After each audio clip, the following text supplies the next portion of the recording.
నేనెప్పుడు ఎన్ని కష్టాలైనా బెదరను, ఎంత బాధైనా వెనుదిరుగను. ఎన్ని కష్టాలైనా బెదరను, ఎంత బాధైనా వెనుదిరుగను. నా నమ్మిక అందరం చెప్దామండి ఈ మాట.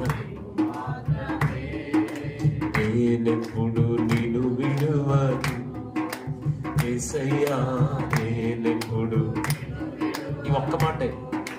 కరుణతో వాక్యాన్ని పంపించిన, కలవరమంతా తొలగించిన, కరుణతో వాక్యాన్ని పంపించిన, కలవరమంతా తొలగించిన ఈ ప్రేమను ప్రకటింతును. అందరం ఈ ప్రేమను నీ సేవ జరిగింతును. యేసయ్యా నీ సేవ. అందరం ఎన్ని కష్టాలైనా బెదరను, ఎంత బాధైనా వెనుదిరుగను. ఎన్ని కష్టాలైనా బెదరను, ఎంత బాధైనా వెనుదిరుగను. ఎంత అందరం చెప్తామండి. నా నమ్మిక నీవు మాత్రమే, నా నమ్మిక నీవు మాత్రమే, నీవు మాత్రమే. నేనెప్పుడు నిన్ను విడువను యేసయ్యా, నేనెప్పుడు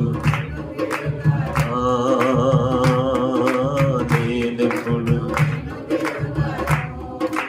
యేసయ్యా, నేనెప్పుడు ఎన్ని కష్టాలైనా బెదరను, ఎంత బాధైనా వెనుదిరుగను. ఎన్ని కష్టాలైనా బెదరను. నా నమ్మిక నీవు మాత్రమే, నా నమ్మిక యేసయ్యా,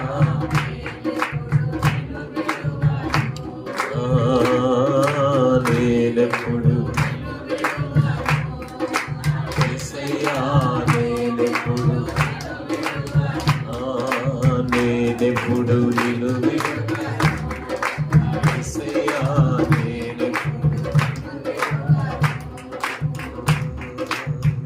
యేసు నామములో అడుగుచున్నాము తండ్రి.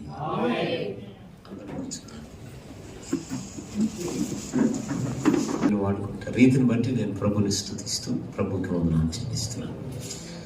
నేను ఒక చిన్న సాక్ష్యాన్ని, అలాగే దైవజన్ చెప్పిన మాట 2 మాటలు చెప్పి 10-15 నిమిషాలు ముగించాను. ఎందుకంటే నిశ్చయంగా ఇప్పటికే పరిశుద్ధాత్ముడు మన హృదయాన్ని మండించడం ప్రారంభించాడు. దేవునికి స్తోత్రం కలుగును గాక. హల్లెలూయా, హల్లెలూయా. నేను నవంబర్ మాసంలో ఒక 40 రోజులు ఉపవాసం ఉన్నాను పోయిన సంవత్సరం. నా జీవితంలో ఫస్ట్ టైం. ఇప్పుడు లేను 40 రోజులు. ఆ ఫాస్టింగ్ కూడా ఎవరికి తెలియదు, మామూలుగా బయట కూడా ఎవరికి తెలియదు. సాక్ష్యం కాబట్టి, సేవకులు కాబట్టి మీతో చిన్న అనుభవాన్ని పంచుకోవాలని ఆశపడుతున్నాను. సూర్యుడిని చూడలేదు, మనుషులతో మాట్లాడలేదు, ఫోన్ వాడలేదు, అలా గదిలోకి వెళ్ళిపోయాను. అలా ఒక్కడిని ఉండిపోయాను. అలా చాలా రోజులు 40 రోజులు అలా ఉండిపోయాను. చాలా మీటింగ్స్, సుమారు ఒక 70-75 మీటింగ్స్ వరకు క్యాన్సిల్ చేసుకున్నాను. నేను ఆలన్ పాస్టర్ గారు అని చెప్తే వాళ్ళందరూ కూడా దేవుని దయలో వాళ్ళందరూ ఒప్పుకున్నారు, వాళ్ళందరూ కూడా సమ్మతించారు. మీటింగ్స్ కూడా వెళ్ళలేదు. ఆదివారం మందిరానికి కూడా వెళ్ళలేదు. నా దగ్గర పరిచయంలో ఉన్నవారు ఉంటే వారు నడిపించారు మందిరాన్ని. ఆ 40 రోజులు దేవాదేవుడితో అలా గడపడం నా జీవితంలో, విశ్వాస జీవితంలో దేవాదేవుడు ఒక పెను మార్పు, విప్లవాత్మకమైనటువంటి మార్పును తీసుకొచ్చింది.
హల్లెలూయా.